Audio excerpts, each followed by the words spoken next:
So the other important things that we need before we start a case are the monitors. Now, in this room, there are two very important monitors which you're not going to be able to see. One is the capnography, which monitors the expired carbon dioxide. We don't have that in many of these rooms, so you will probably just see it when you go down to cardiac or when you get some guys who come to do camps in here. The other monitor that's very important is the oxygen sensor. It's almost on every machine, but it doesn't work because the cells are probably expired. And we haven't replaced that. So the oxygen sensor is also out.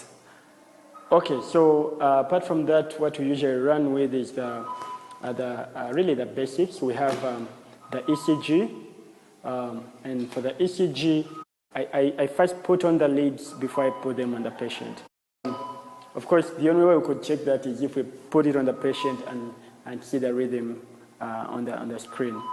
So the other very important monitor that you need is the pulse ox. And how I check that is I just use my finger and see what comes up on the screen. So we're just waiting. I guess it will work. Importantly, what you need to know is that you're not going to read a pulse ox on the screen if you don't have a good wave. So what you're going to do is always wait until you have a good wave, and then you can be sure of your output, of what you see on the screen. So I'm pretty fine. I'm doing 98.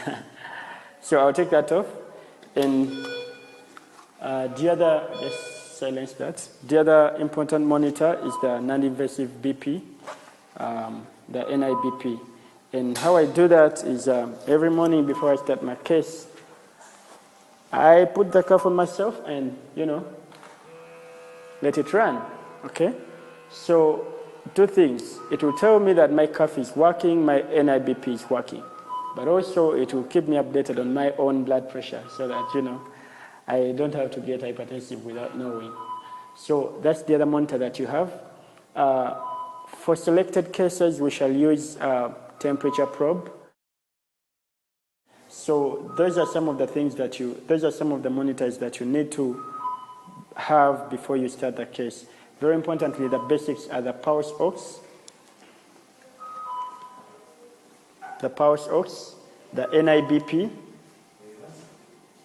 and your stethoscope, and yourself being there in the room. Thank you very much.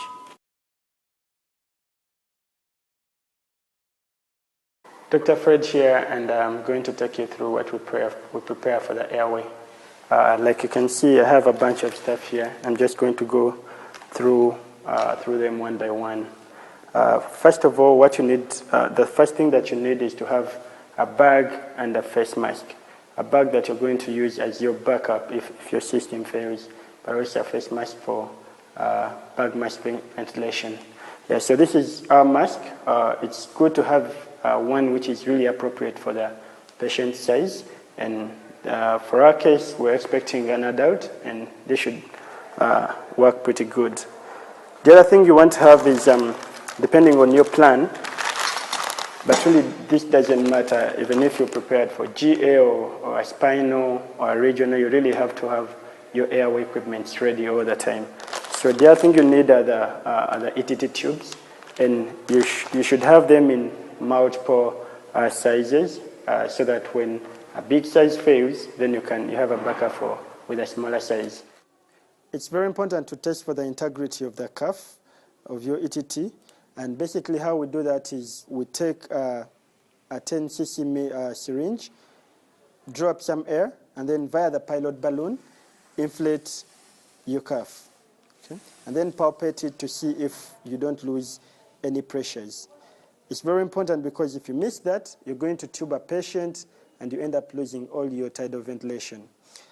Now, in a patient, you're not going to need 10 cc's. You'll probably need 5 or 6 cc's when you've intubated the patient. Of course, you need your laryngoscope and blades. This is a laryngoscope holder, a handle, and these are the blades. What I usually do is I prepare multiple sizes. I love a 3, but I usually have either 4 or a 2, depending on which case I'm doing.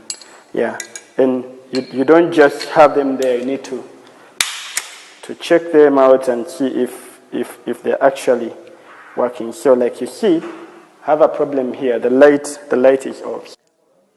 If your scope is not working, there are 3 places you're going to look at. The first is the bulb, this point right here. And what you do is you can unscrew it, take it out, and try to replace it. If you screw it all the way and it still doesn't work, take it out and get a new one. The other spot is the connections here. This connection is right here. Many times you'll find that they're eroded or they have rust and they're preventing the conduction. So what you do is you have to clean them up so that you can conduct electricity. And then test your scope again. Again, if it doesn't work, try to check the batteries, see if they're expired, and if they look old and expired, change them. The other things that you need, you either need an oral airway or sometimes you prepare nasopharyngeal airway. If you think that the case you're going to use may not really need an oral, so you can prepare a nasopharyngeal. And of course, as a plan B, I always have my LMA. Now, this is not the intubating type, it's just the classic LMA, but it's good to have it, and it's also good to test for the cuff if it's really not leaking. And that's what I'm just going to do. So you try to inflate it with air and check if it doesn't lose that, okay? So then you'll be pretty good. We have other adjuncts that you may need to use, and this is a pretty good one. It's called a stylet. We use it to, it's pretty firm, and we use it to direct the ETT tube into the cords. So this is how we use the stylet. What you need is to get a stylet that's appropriate for the ET tube that you're going to use. You introduce it into the ETT, take it all the way, but make sure you don't come out from the distal port. And what you do is you can angle it into to look like a hockey stick, okay? Because that gives you direction into your glottic opening. And the other thing we could use is a bougie. Now this is quite different from a stylet. A stylet is pretty short compared to a bougie, but also if you look at the bougie, the tip here is kind of curved. So it's kind of directed towards the opening of the airway, the opening of the larynx. Yeah. So this is the other instrument that you could use as a backup, just in case you get into problems. So you need a couple of things for your IVs. You need a disinfectant to clean your skin. You need a tourniquet, okay? And if you don't have this, this is rubber. This is a rubber strand. If you don't have this, you can use a glove, okay? Of course, you will definitely need your IVs, and we prefer the large bores, depending on the patient and the case that you're doing. So you preferably use a green or a gray in an adult, okay? Yeah. The other thing you need is saline to flush, because many times you will not have set up your IVs ready, so you need to flush so that blood doesn't clot in the catheter. And of course, you need something to fasten it. So this is Target-Dam, but if you don't have this, you know, it's okay. You can just go ahead and use some strapping. So you should have this ready to secure your IV lines. And of course, the last bit of it is you should have enough IV fluids that you think you're going to need for the case. And of course, there are giving lines or giving sets. Okay? Thank you.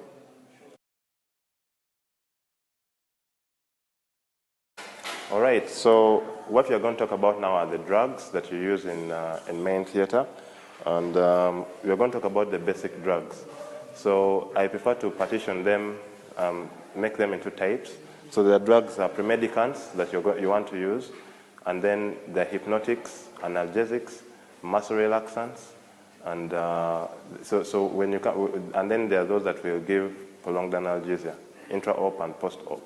So when you come into theater, the first drug that you want to prepare is, if for example, if say a patient was a bit nervous, a bit anxious on the ward, you want to have some drugs like midazolam around, some anxiolytic, very excellent, about 1 to 2 milligrams would be nice.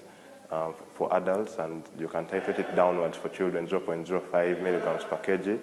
And then you can also use fentanyl. It has analgesic effects and also helps with the synergism with the hypnotics. So some of the hypnotics that we often use here in main theater, Propofol, it's a milky hypnotic. So you can't miss it. Whenever you see white, it's a white hypnotic. That's Propofol, and usually it comes as 1%. That's 10 milligrams per ml, and for usually you want to give it between 2 milligrams to 3 milligrams per kg. And then the other hypnotics that we often use are Thiopental. It comes as a powder, yellow. So this, you mix it with 20 ml of sterile water. And then from that you can draw and dilute it further. Then the other hypnotics that we may use are ketamine. This is excellent in cases of unstable hemodynamics. So those are some of the hypnotics we often use. Then the analgesics that we often use, fentanyl I've mentioned. It can also be used as a premedicant, but also an analgesic. So the other analgesics that we use, we try to do diverse analgesia. And that means you're going to use your opioids. Sometimes you order for morphine or pethidine, and then you can combine it with rectal suppositories, paracetamol or rectal diclofenac, and so those are most of the analgesics that we use. Ketamine is a hypnotic, but also has an analgesic effect. So it's you don't have to use a lot of opioids when you're using ketamine. Then muscle relaxants. What we often have available is saxamethonium. I've already mixed it here in this syringe. It comes as 50 milligrams per ml. So you usually calculate the dose to be 1 to 2 milligrams per kg for a patient.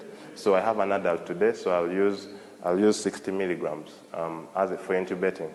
And then it's extremely short acting, so sometimes you want to put a patient on a ventilator if the procedure is going to be quite long, and that means you need what we call cisatracurium.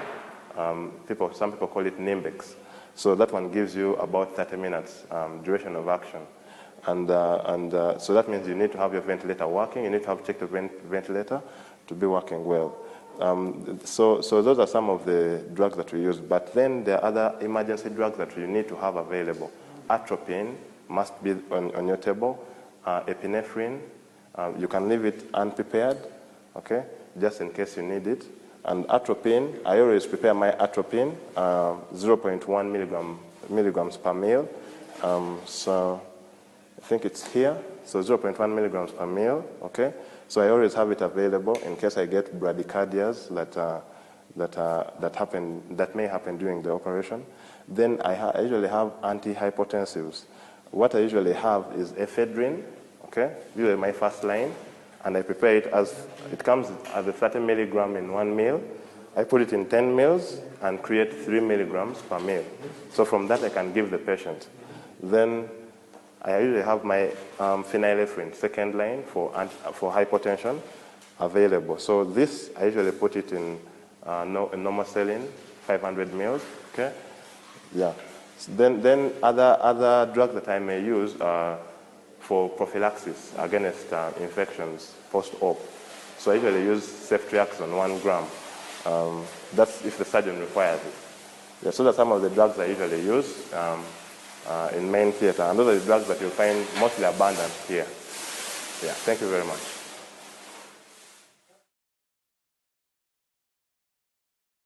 Remember, in anesthesia, most times it's not a one-man show, so feel free to call on your seniors, your attendings to come and help out in case you don't understand anything. Yeah, he often calls me.